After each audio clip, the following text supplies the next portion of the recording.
Person, place, রহিম, করিম, তুমি কি জানো এগুলো কি? এগুলো হচ্ছে কনক্রিট নাউন।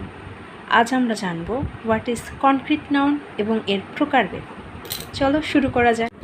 কনক্রিট নাউন, যেসব নাউনকে স্পর্শ করা যায় সেসব নাউনকে আমরা বলবো কনক্রিট নাউন। যেমন computer is a useful device. Computer হচ্ছে একটি গুরুত্বপূর্ণ ডিভাইস।